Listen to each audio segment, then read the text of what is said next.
Welcome to Indy's Real Estate Guru. I'm Rick Ripma, your hardworking mortgage guy, and I've been in mortgages and housing for over 34 years. I've helped over 5,200 folks finance their homes. My team and I believe in custom tailored loans, not the one size fits all approach. We believe there is a right mortgage for you, and we believe we are the team to deliver it. And I'm Ian Arnold, part of Rick's hardworking mortgage team. I've been in the financial industry for 15 years, helping people rebuild their credit and just increase their credit so that they can go ahead and get better interest rates. Sorry to save you money. I've also have a passion in helping you secure your overall financial wealth through anything real estate, and hopefully to pay off your home. That's what I dream about doing for my home here soon. And for the latest information on the housing market here in Indiana or mortgages, please go to hardworkingmortgageguys.com. That's hardworkingmortgageguys.com, or you can call 317-672-1938. That's 317-672-1938. So, Rick, we have a very special guest today. Yeah, he's a huge hitter. Yeah. A guru. A guru? Or are we going three gurus? I don't know. We've never had more than a one guru. Oh. Well, we probably have. We just never realized it. Is this just called a guru squared? It probably is. But I've known him. I've known him not well, of course, but I've worked with you. I don't know when the first time was I worked with you. It was a long time ago. It was a long time ago. Yeah. Yes. Probably when I was selling houses. It probably was. That would have been a long time ago. So, hold on. Do you remember his name? Yeah, Steve Rupp. Wow. And he's with Keller Williams. But I don't think he was with Keller Williams when I first met him. Probably with Century 21 Realty Group 1. Okay. Yeah, that's right. I remember that. Yeah. Awesome. So we appreciate you joining us. Thanks for joining us. Thanks for having me. I appreciate it. If someone wants to get a hold of you for any real estate needs, what's the best way? Email or text is always the easiest. So email is steve@welcome2indy.com or 317-339-7698. All right. And so before you got into real estate, what did you do, or where did you grow up? So I grew up in Indy, north side of Indy, my entire life. And I went to Xavier and I studied entrepreneurial studies, which at the time was something that most people didn't even know what it was, let alone know how to spell it. And so I was in a class of maybe 20, and that's about it. Now, of course, it's taken over the country, and everybody knows what an entrepreneur is. So that was kind of my foundation. The other thing was that I literally grew up in the real estate industry. I was born into it. My dad got into real estate the year that I was born. Oh, wow. And 1972, taking things back. So he started with F.C. Tucker here in Indy. He was there for 8 years, and then he set off with 6 partners, and they started a company here called Century 21 Realty Group 1. And they became the #1 Century 21 franchise in the world for 11 out of 13 years. So I literally watched him build that company up into what it was. And I vowed at that time that I would never get into real estate. So we know what best intentions yield. So anyway, fast forward a little bit. I graduated Xavier. I got into the first thing that most entrepreneurs think about doing, and that was banking. And I got into that because, frankly, I didn't have anything better to do. And number one. Number two is I wanted to get a better handle on the thing that I felt was my weakness, and that was finance. So I wanted to go into the lion's den, so to speak, and figure out where all the money is, figure out how they deal with that money and how you get it if you want it. And so I went into banking.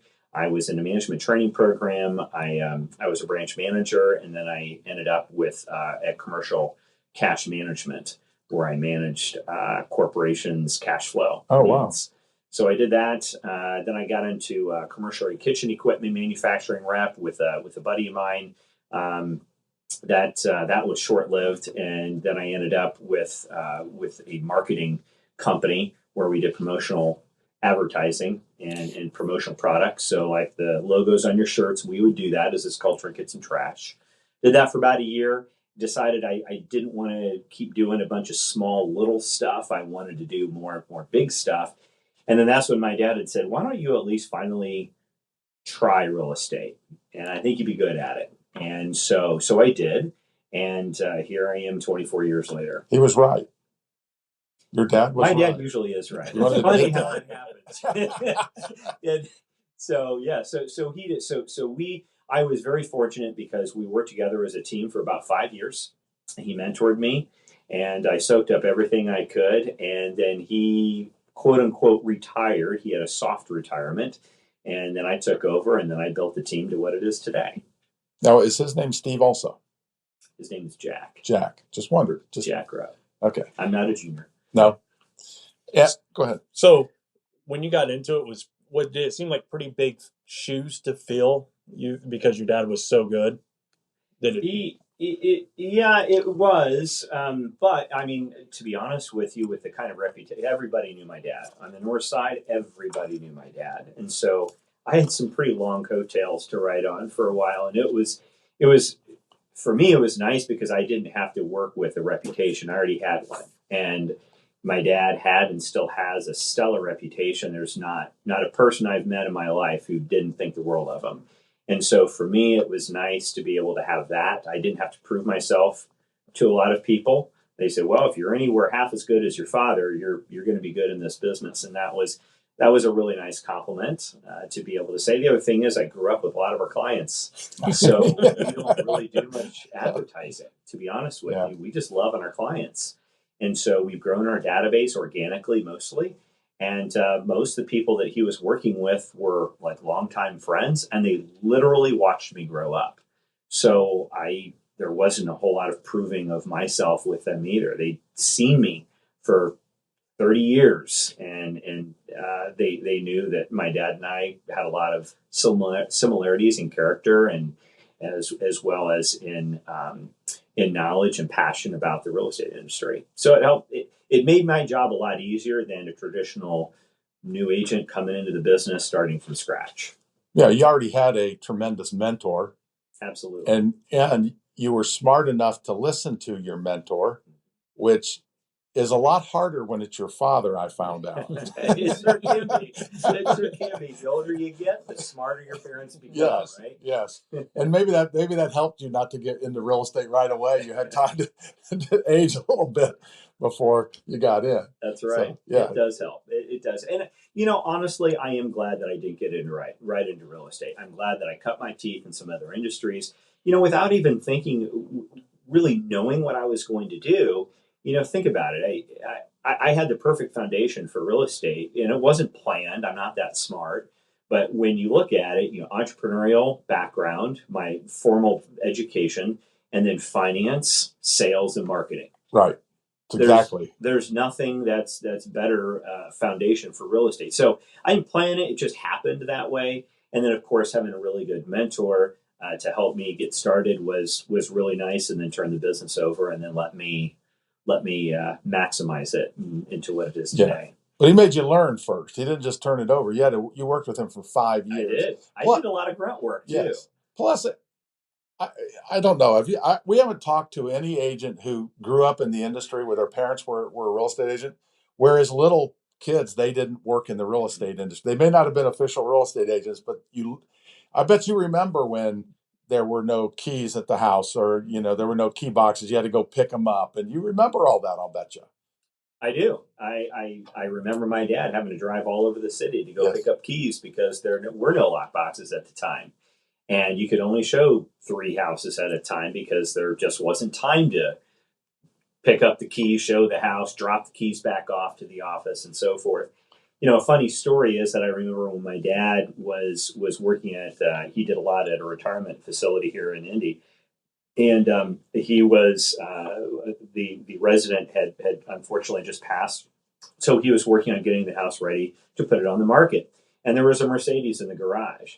And I was real young at the time. And I walked in, I'm like, Dad, can we keep the Mercedes? And, he disappointed me pretty quickly. He said, no, son, that doesn't belong to us. But I was so excited. Can I at least get in the Mercedes? Because that wasn't our thing. We didn't have fancy cars or anything. But it was just funny stories like that you have, or you're getting ready to pull out of the driveway on a vacation and you get the call. And all of a sudden, the car goes into park, and your dad, just wait a minute, just wait, just a few minutes, I'll be right back. Runs inside and does whatever he needs to do, and then, okay, I'm ready to go. I mean, such is the life of a real estate agent or a mortgage lender, right? I mean, you got to be there when the clients are ready. Right. Yeah. There's not really a choice, is there? That's right. Not if you want to be successful. Right. Yeah. Well, the nice thing about today, though, is we have technology. Oh, you need a pre-approval? Let me send you the link on the phone. Let me go ahead and do this really quick. Click, click, click. Hey, honey, can you drive while I do this? All right, go ahead. It's That's not right. like, as you were just saying. So, A I lot mean, easier. so so you've actually seen the whole full technology change from the time you got into it and everything. So is it more beneficial than it is basically you can get a hold of it any second now? Now you feel tied to work and you can't get a break? It's a double-edged sword. That's a great question. It's a double-edged sword. I remember my dad having the MLS books. Oh, yeah. Those? I remember film those. books that were published. Yep. And having to go through those and to show clients the houses and so forth. And in our role as real estate agents and as mortgage lenders, and quite frankly, you can apply this to any industry right now, I would suggest, is that we have transitioned as our role. And what I mean by that is that we have transitioned from the knowledge keepers or the gatekeepers of Right. knowledge to the facilitators of knowledge and information. I can go online and I can learn what a doctor or surgeon learns on Google. Is that the kind of person you want to do the surgery? Somebody who just learned it on Google. Same thing with real estate. Same thing more. The information is there, but there's a lot of bad information or information that isn't relevant to your specific situation, and that's what I think a good mortgage loan officer and a real estate agent do is they take all these massive amounts of information and whittle it down into just the parts that you need in order to accomplish the goals that you want. So back to your question, Ian, it comes down to, is it good or bad? It's both. It has made our jobs, both of us, we were just talking about this, easier in some respects. You can, go and take care of a mortgage app in the car, hopefully not driving, but in the car you can sign real estate documents anywhere. But at the same time, it's an on-demand society. And so the biggest challenge that I've found is training your clients as to where your boundaries are. And I think that's so important. And I might tick some people off by saying this, but I'm passionate about this. It is not okay or appropriate, in my opinion, to brag to your clients or potential clients that you're available 24/7, 365, because you're not. Number one. Number two, you shouldn't be. How are you? You're going to get burned out. I don't care how much of resolve you have, you're going to get burned out. And then how good are you to your clients? You can't help them make good decisions. It is okay to take recovery time. And that's the biggest challenge today, not just with real estate, with kiddos now. That's the biggest issue. Technology is the biggest problem, why they have so much anxiety. Everybody does. And it's because of technology. It's that always on mentality and always able to be reached. So one of the things that I talk about in my initial consultations with clients is, listen, we work darn hard for you, but my faith and my family always come first, and I have to cut out time for them so I can be a great dad. I can be a great husband to my wife, because as get back to my dad told me at the very beginning when I got in this real estate, he said, Stephen, you are no good to your clients if you are not healthy mentally and physically yourself. Period. That's all you got. And if you are not mentally or physically healthy, you are no use to anybody. So work on yourself first before you work on other people. It's just like when you go on an airplane. What happens when they go through the safety demonstration? They talk about the bags that come down if the airplane loses pressure. Right. What do they say to do? Put your mask on first before you assist your child. Why? Because you're no good to your child if you passed out. Right. That's exactly the same thing. And I wish our industry would work more on that, of carving out time and it being okay to carve out time to spend time with your family and your friends and work on yourself while we spend so much time and effort working on our clients, Right. working on your business versus in your business. And there's a huge difference. And Steve, if somebody wanted to get a hold of you about buying or selling a home, how would they get a hold of you? Email or text. Steve at welcome2indy.com or 317-339-7698. And Rick, how would they get a hold of you or I? They go to hardworkingmortgageguys.com. That's hardworkingmortgageguys.com, or you can call 317-672-1938. That's 317-672-1938. And thank you for listening to Indy's Real Estate Gurus. The gurus we interview share valuable insights. They reveal their strengths, personalities, and how they'll work for you. While we hardworking mortgage guys secure your best mortgage, real estate gurus work hard too. They avoid problems the amateurs just don't even see. They listen and they find unrealized opportunities. If you're buying or selling a home, a real estate guru is a valuable asset. If you're even thinking of buying or selling a home, keep listening and definitely call one of Indy's real estate gurus. All right, Steve. So we're going to take a little side tour on the real estate. So let's do this. So we were just talking about taking a little time off. So if I told you I got to take your phone away from you for at least a day, and so no work, what are you doing? That's a great question. I do work out a lot, so you probably find me in the gym for a bit. Probably be out walking my dog with my wife, taking a little bit of recovery time, and hopefully my two daughters would want to join us as well.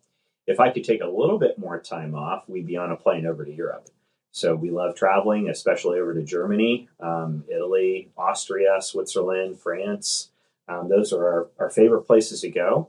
And we like to spend as much time as we can over there. So what do you think the best site you've seen? The best site? Worldwide. I mean, just going like traveling. I would say the Swiss Alps. Okay. I love the Swiss Alps. They are absolutely stunning. And being above the clouds and seeing the mountain range, the snow-capped mountain range with all of the houses that are down the mountain, as well as the valleys that turn greener as you get below the frost line, and the rivers that run through there with the aspens and so forth. It is absolutely stunning. All right, next time you do that, tell us all to close our eyes so we can just picture it in our head.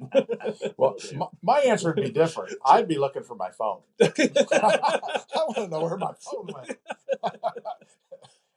Might take a couple of days. You get used to it. My wife likes to have these vacations out of the way where I have to pay to have access to my data, and I'm too cheap to do it. So she knows that I won't do it, and I'll wait to get on Wi-Fi later that night. So it takes a couple days to kind of get used to not checking your phone all the time, pulling it out of your pocket. But I'll tell you, it's freeing when you don't have it. Yes. And you pay more attention to the people who you're with. Yes. And you're more present. Yep. My son, who's, everybody he knows is in investment banking or that type of career, right? They're in banking. And so because they have to work all the time. When he was in investment banking, 110 hours a week was nothing. So they'd go on vacation where there was no cell service. There was nobody. One of them went to Alaska to, what's the mountain up there? Why can't I remember the mountain up there? The big park, national park up there. No cell service at all, right? So that's where they went. That's what these guys do. Or they'll go over to Europe where they can't get anything because that's the only way you can get away. You got to get away, right? So what is your superpower or superpowers? I'm really patient. I'm a good listener, and I think in today's day and age that's really important to do, because a lot of people don't listen. They like to be heard. And when you go in with a curiosity mindset of seeking to understand versus being understood, that's important to people. You make them feel important. And that's, to be very frank with you, that's most of our business. Because, buying and selling a house is one of the top 5 biggest stressors in the world for anybody, for any human being. I think it's number 3, the last chart I looked at. And right behind death and having a baby. And when you look at that, people a lot of times are just not in a very good mental place. And so I think a really good real estate agent has to look at themselves as a counselor first. You got to get your client's mind straight and not thinking with emotion, but thinking more with logic.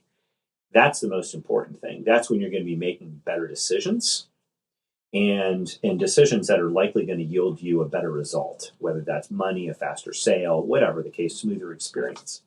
That's why teachers make the best real estate agents statistically, because they're good at listening and they're good at understanding and solving people problems. I didn't know that was statistics, but we've talked about it. We've talked to other agents about it. It's amazing how many agents were teachers and how many agents, even if they weren't teachers, are teachers at heart, right? That's it. So it makes total sense. Absolutely, it does. So it's just that teachers don't want to boss you around.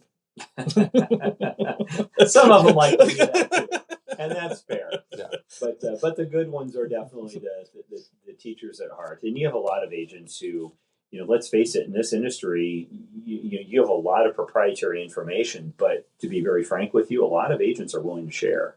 I mean, come on this podcast or any other medium, they're willing to share everything because they're teachers at heart. They have a servant's heart, and that's what in real estate agents we're the industry that the last stat I saw was that we give more service hours than any other industry out there. Real estate agency, we're more active in our communities than any other singular agency out there, and the reason is because we have a servant's heart, and that's who we are. And I think at the base, that's why we like to help people. Right. And that's why teachers who like to help people do very well in real estate. Right. So when he's recruiting people, he goes straight to the schools and be like, all right, who wants to become a realtor? Let's go. Yeah, I've been banned by a lot of the principals. Here comes Rupp. Lock the doors. It is amazing how many teachers are real estate agents. It always has amazed me, and it's interesting to hear that because now I kind of understand why. My niece is a real estate agent out of North Carolina. She was on the show, and she's exactly what you talk about. She's one of the most great, one of the great people you meet. She's just a phenomenal person, and she's a phenomenal real estate agent because of that. And when she was still a teacher when she became a real estate agent, and she boomed because all of the students' parents all wanted to work with her because they loved her, right? Because she was that. I'm sure there's teachers who aren't that way, but the great ones are that way. And I've noticed that what you said about the agents here, the agents come on our show and they're all wanting to share and help. They want to help the industry. They want to help somebody who may be struggling a little bit. Maybe that's a newer agent, or maybe it's just somebody who's, hit, even when you have a lot of experience, you can hit times when it's like, what in the world is going on? To have somebody like you who's done it for a long time, seen all the different, everything that's happened and has done really well, to listen to what you do and how you do it can make all the difference in their life. Agreed. It's huge, I think. So what's something you're incredibly proud of in your business? First off is that, our business is almost entirely repeat and referral. Now, I know it's not unique, but for me, the greatest compliment is when people choose to work with you again, or they send you their family members. We've worked with, we're down to the third generation of That's some awesome. of our clients. And that is probably the biggest compliment that we as a team could receive, is people think enough of us to keep using us over and over again, and to trust us with one of the most important decisions of their lives. Yeah. And so that, to me, is the thing that I'm most proud of. Second most is the team that we've built to help our clients and provide what I call magical service to our clients. They do just that. They do have the servant's heart. They're very, very good at what they do, and we never stop learning.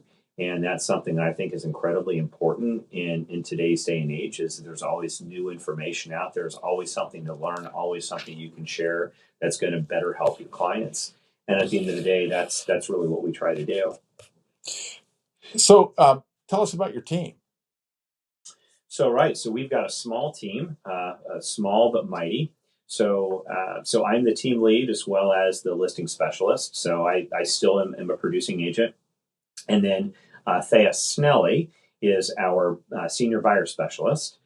She is just about ready to go on maternity leave. So she is due on May 11th. Wow. So we have been prepping for a few months for her and have another agent coming in to fill in for her while she's gone for a couple months. But she does an outstanding job.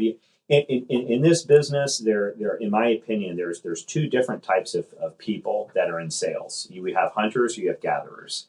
And Thea and I are more of the gathering type. We'll love on you. I don't like cold calling, dialing for dollars, door knock, and all that stuff.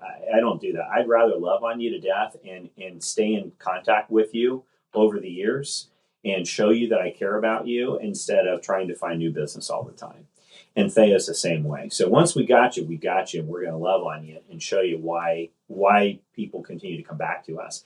And then Kylie Zajac, we met her. Actually, she worked at Realty Group when I was there with my dad in high school. Wow.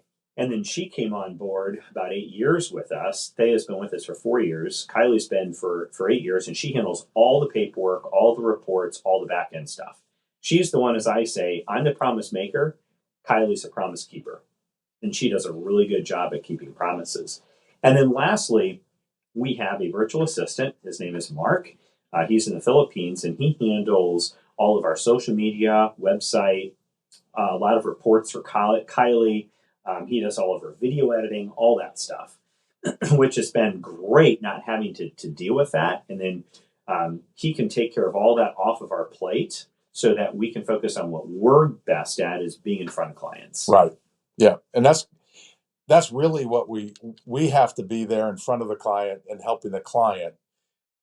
You can have people in the background taking care of things, but without you in front, it doesn't happen. That's right.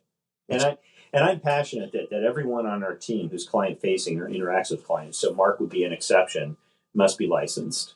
And I know not everyone feels that way. I feel that there's two things. Number one, you ever get audited, if unlicensed people eventually are going to do something that they shouldn't have. It happens in this business. So you don't have to worry about that. Number two, you always have a backup. Right. So we have Kylie, if Thea isn't available to show a house for a particular client, maybe she's booked up, maybe she's time blocking with her husband or soon to be baby, which is important. Then I step in. If I can't do it, Kylie can. So there's 3 layers for our clients, and at the end of the day, it comes down to providing a magical level of service, making sure there's always somebody there on the team that can help.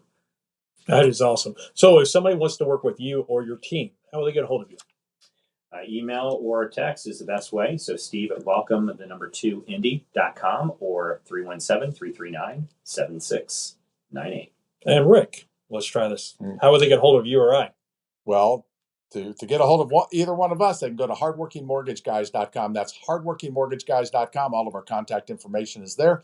Or you can call 317-672-1938. That's 317-672-1938. Good job, sir. I did. All right. So now we'll do a question of the week. And the question of the week is sponsored by, Rick and I, the Hardworking Mortgage Guys, where we believe in helping and supporting you and your realtor by sending constant updates on your loan process. We do not like people in being a black hole. You don't want to be in a black hole. So contact us today at hardworkingmortgageguys.com. All right. So here's a good question. What was your first car? My first car was a 1982 Honda Accord. That's a good car. Stick shift. Yeah. I'm surprised you still don't have it. Yeah. they last forever. Hold on. You jumped the gun. I was waiting for him to say, my daughter still drives that car. Wouldn't surprise me a bit.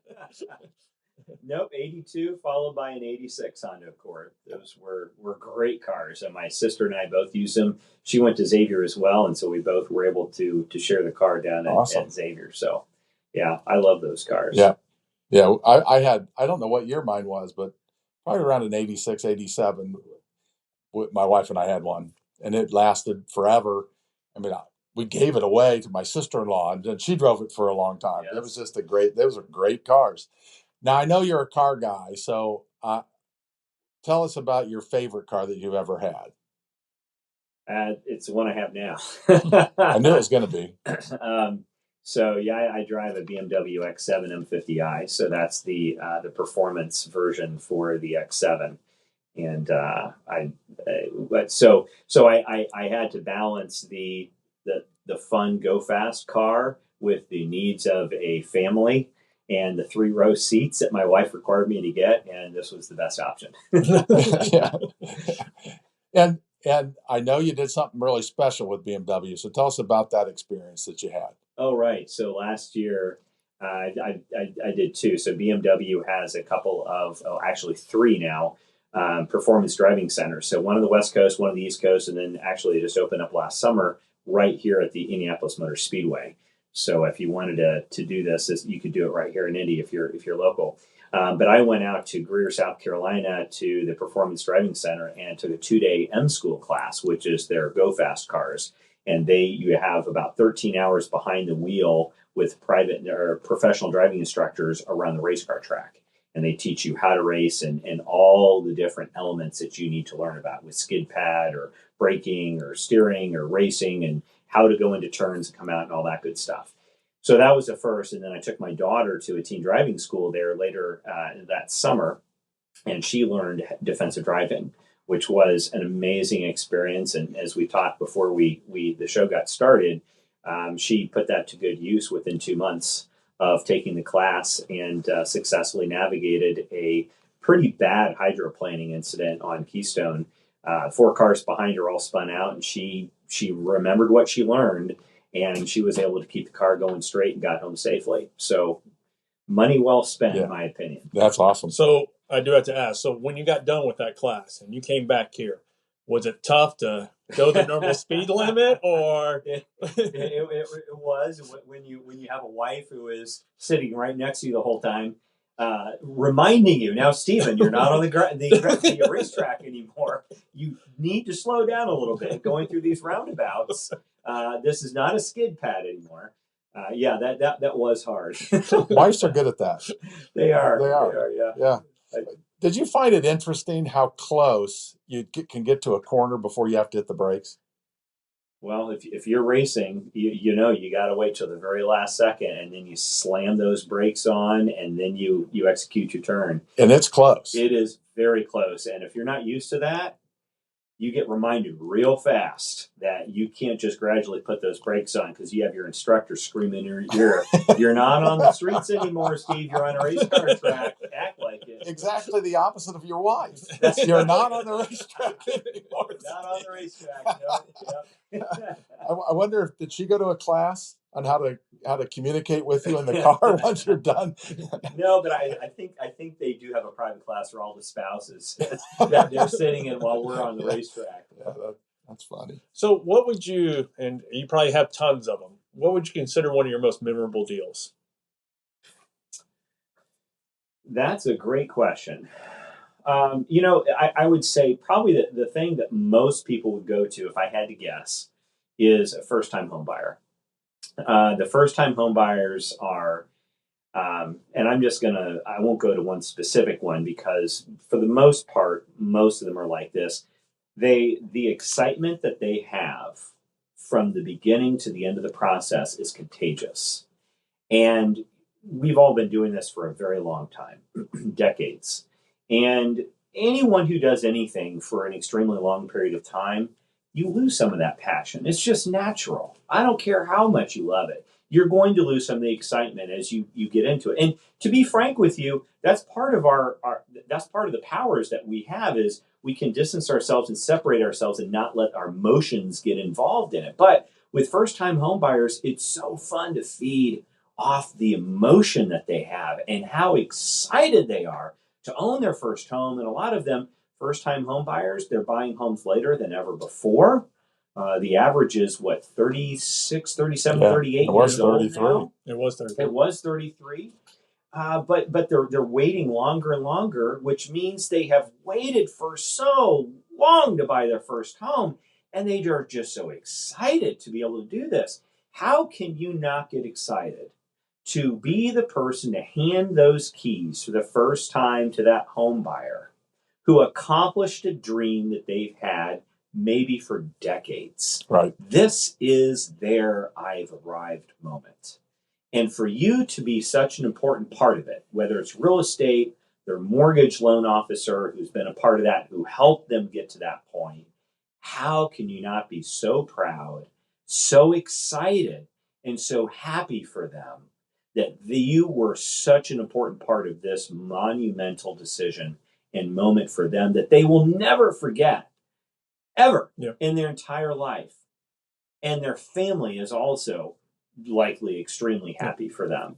So that's what is the most exciting part for me. Did it catch you off guard after they signed and everything? You're walking out and they start crying. You're like, what's going on? Because Rick and I've talked about this, and it just shocks you. You're just like, no, it's tears of joy. And I'm just like, wow, I didn't expect this, but I understand where you're coming from. That's right. Yes, there's a lot of emotion, and there should be. It all culminates at the closing, or as I call it, a celebration, because it is a celebration. We do some fun stuff with that, but afterwards, there's tons of hugs and pictures and everything, and it's that moment where there is real estate, whether it's from a lending standpoint or the real estate transaction standpoint, from my part, has gotten a lot harder. There's a lot more laws and rules, regulation. I mean, heck, the purchase agreement when my dad got into it was 2 pages, right, legal size front and back. That was it. Now it's 8. And there's a lot more legalese on it. There's a lot of the components that have become a lot less fun about real estate. So having these opportunities for first-time home buyers to see the excitement on their face, to drown out some of the mundane stuff that we face every day as part of our business. Everyone in every industry has mundane parts. But having that excitement, that pure unbridled joy, the tears of joy a lot of times, the hugs, the laughing, the whooping, it's so exciting and rewarding. That's the most important part. And yeah, the tears of joy can be, if you're not used to it, you're like, what's going on here? You're not happy. And tears of joy are look the same thing as tears of sorrow, sure but there's usually a big smile on your face, and that's the tell. Go ahead. Oh, so what is one thing when you're training somebody? Because I know you got a whole team and everything. What's the couple key characteristics that you look for in hiring a real estate agent? That's a great question. The educational part, you can always train. It's the stuff that you can't train nearly as easily. That's the most important thing, and that a lot of it is your emotional intelligence. And how does the person interact with other people? Are you a people person? If you're not a people person, you will not do well in this business. I don't care how good you are. You have to be a people person. So that's the first thing I look for is how easy is it for them to interact with other people and carry on a conversation? If that doesn't hit, the rest doesn't matter. Now, that's number one. The second, followed very closely, is that we talked about this at length, is do you have a servant's heart? Are you in it for the right reasons? Or are you in it just because you like to look at houses and you enjoy the home shows on TV and you want to go drive a fancy car because we all make a ton of money, which we don't. Not nearly as much as a lot of people think you do, but there's more to it than just the money and the seeing the houses and all that good stuff. That's just the scratching the surface. When you go deeper, you have to have a genuine like and curiosity for other people. And you have to have a servant's heart, wanting to help them get from point A to point B as easily as possible in one of the most stressful, anxiety-ridden experiences of their lives. Yeah, it is very stressful for most of them. It's amazing. So how would you describe your brand? So the ZULU Group, we get asked that a lot. And so it'd probably be easiest to tell you where our name comes from, and then you could extrapolate the rest from there. So the ZULU Group was taken from, if you're familiar with military, Zulu time is military time. It's Greenwich Mean Time, which is the prime meridian that runs through Greenwich, England. So if you're on a military op, no matter where you are in the world, you use Zulu time, and you could have your control or headquarters in Arizona, and you could be running an op in Afghanistan, and your time is Zulu time. That is the time against which everything else is measured. Like that, we want to be the real estate team against which everyone else is measured. That's not to be arrogant or haughty. We're always trying to do better. We always can do better. We're just always trying to reach the stars. Well, what are some of the things that you do for your clients? 'Cause it sounds like with what you do, you must have some standard, maybe not even standard, the things that you do that are really, you think, really helpful and the clients love. So that's a great question. One of the things, so let me ask you this, Rick. Do you know what the number one complaint against real estate agents is? They never follow up. Never follow up, which is communication. Right. Right. It's always Okay. Communication. Number one issue, and that's not just real estate. It's No, most it's industries. mortgage too. Absolutely, it is, and that's probably. I would imagine. I haven't seen the stats. I know what they are for real estate, but mortgage is probably the same thing. Lack of communication. Yes. Lack of follow up. So what we've done, and something that I'm really proud of, and we do it to a very high level, is that we call it a world-class update system for our clients. And the pinnacle of this is the Tuesday update. So every Tuesday, our clients, if you are a seller, from the time that you approve that listing agreement all the way till celebration day, you are getting an update every Tuesday on the status of your transaction. Buyers, we start that as soon as you go under contract. We don't do it when you're out looking. That's done on an as-needed basis. But what that does is a voicemail system. And the reason it's a voicemail system is because it might not be convenient for you to hear the message at the time it is for me to record it. And so, and when you have two different spouses, and Rick and Ian, have you ever had a situation where you've had a husband and wife and you tell the wife something and then you talk to the husband and I never heard it. he has no idea? No, the wife's always right. Don't worry about it. Whatever the wife said, she's right. You're listening, to the honey? right person. You're right. You're not the right person. Right. That's exactly right. You're going to win 99 times out of 100 on that argument. I'll tell you, it's 100% right on that. But it's like the game of telephone. Yep. Right? You tell the first person a message, and by the time you get to the second person, the message is changed. Third, it's changed more. Fourth, fifth. The more people it goes through, the more that message changes. And I don't know about you, but I want my message to be heard the way that I tell it. I don't want it to have to go through someone else. And that's nothing to be arrogant. It is I'm good at what I do, and I want to make sure that the message that I have, the information that I've worked hard to get, is communicated effectively and clearly and accurately to my clients. So this works extremely well when I have divorcing people, and then they get mad of, well, you called my spouse before me. Why is that? I didn't. I left you a voicemail. You can both check it. You both got the email at the same time. Or if it's an estate, we do a lot of estates. And sometimes the estate attorney wants to get an update on what's happening, and they can do that. Or if there are beneficiaries or a trustee or a personal representative, I can be in communication with all these people with one phone call. And then they can listen when they're ready to listen to the message. And then they can listen to it as often as they want. And then we send them an email and let them know when the voicemail is ready to be listened to. So it's very, very easy. To me, it's a very simple process, but nobody does it. So that's one of the things. The other thing that I do is kind of dorky, and my family reminds me of how dorky it is. But if you call me any day, you're going to get an updated voicemail greeting. And I update my voicemail message every single day. And I will tell you when I'm going to be returning phone calls. So if I'm sitting in here and we're doing this show, I'm not panicking and getting antsy because my phone's been blowing up, because my clients know when I'm going to be returning their phone call. So my immediately might not be very immediately, but I define what immediately is. Right. Yeah. So they don't have to wonder when I'm going to return the call. And then, of course, the real magic is you got to make sure you commit to those call times and call back. Yeah, I think one thing that you made a good point, I don't think you emphasized it enough, so I'm going to. You make the voicemail call, but then you follow up with the email, especially in today's world. Let's be honest.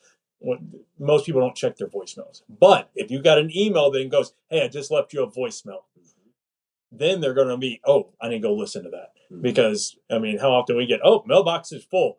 You know how many voicemails you have to have in your mailbox to have it full? Happens all the time. It does. So I think that's a huge point, especially if you're a new agent out there and you want to work that type of system. That email secondary is huge.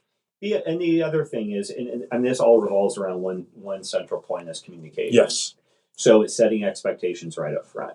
So here's what we found with our team is when we do not honor our client and really strongly encourage them to sit down for an initial consultation for both buyer or seller, that's when we have issues because we didn't set the expectations up front. And that's when we go through the entire process from beginning to end of this is what to expect with the process of buying home when you work with our team. Right. And Kylie then sends out videos. So we do milestone updates. A lot of lenders do this now, but we do milestone updates. So I've recorded videos, and so Kylie will drop videos via email and text to our clients for each process to say, hey, congratulations, you just hit this milestone. This is what you have to expect next. This is what the next milestone is after that. So we're constantly telling people what to expect so that we don't have any misinformation. And so the last thing I want is a phone call from my client saying, hey, I'm confused. I thought this was going to happen. Clearly, I didn't do my job. If I can't anticipate your needs, and that's what today's society is anticipating people's needs before they have them. If I can't do that and do it well, I haven't done my job. And that, again, goes back to communication. Yeah. Well, it's critical. One of the things, those Tuesday calls that you make or voicemails that you make, we do the same thing. And it's once you start doing it, you see how valuable it is. Because if you don't tell if it's not hard to call somebody when you have something to tell them. Mm-hmm. Okay. It's during that time, even a 4-week process, there could be a week where you're just, the mortgage is approved, the appraisal's in, the inspection's all done. You're just sitting there waiting. But the customers still all you got to do is tell them everything's great. We're looking for a smooth and flawless closing. They're all happy, right? If they don't hear that, they don't know what's going on, and it starts building in their head that there's problems. They create their own narrative. Yes. That's the issue. That's brilliant. I had a builder, when I built a couple of houses, and I told the builder, I said, here's how you win with me. Stay in communication with me weekly. Tell me what's going on. Even if you don't have anything to communicate, I don't know you don't, just like what you said. That's right. I don't know you don't. So tell me. And so we were at the drywall phase, and they were, drying, taping, mudding drywall. And, that could be a, several day process and what have you. And you got to wait for the drywall mud to dry, before they can start finishing it and so forth. And so I didn't hear from them for a week. And I called him and I said, what's going on? He said, well, why didn't you give me an update? He said, well, this is literally what he said. Well, you don't need me to tell you the drywall's drying, do you? Yes, I do. Well, how am I supposed to know that? Right. Now, I'm in the business and I did know that, but how does he know? He should have told me. And that's the thing I always go back to is exactly what you said. And if somebody's got to clear to close 3 weeks before closing, because maybe they had to delay closing or maybe you're just that freaking good, they don't know that. And you got to make sure, hey, listen, we still have our clear to close. We are still looking to close on time on such and such a date, such and such time, such and such a place. There is nothing more that you need to do for this week. I'm going to be checking in with you next week as well, and I'm hoping to give you the exact same message. Right. And that makes them feel so good. It's just another touch point.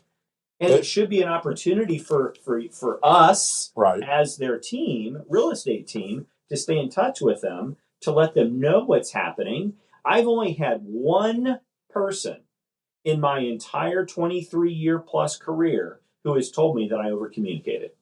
One. And that was a real estate attorney. Really? And she said, Steve, I know you know what you're doing. I know you have this. Just tell me when it's done. Yeah.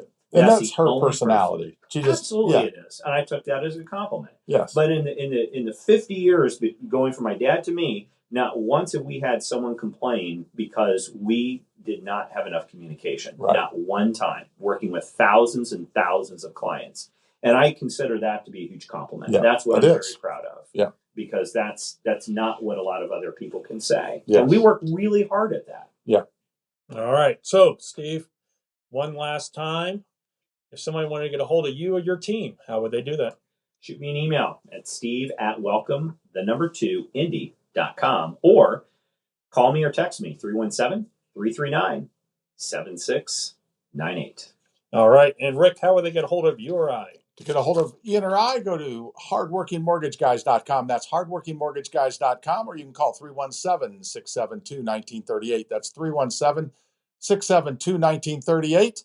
And follow us for more Indy's Real Estate Gurus. All right. And reminder, if you know any friends, family, or coworkers looking to buy, sell, or refinance, contact Rick or I. We'll be more than happy to help them. And Steve, thank you again for coming on the show. Thanks for having me. It's been a lot of fun. Branch NMLS number 33041. Rick Ripma's NMLS number 664589. Ian Arnold's NMLS number is 1995469. Equal housing opportunity. Some restrictions apply.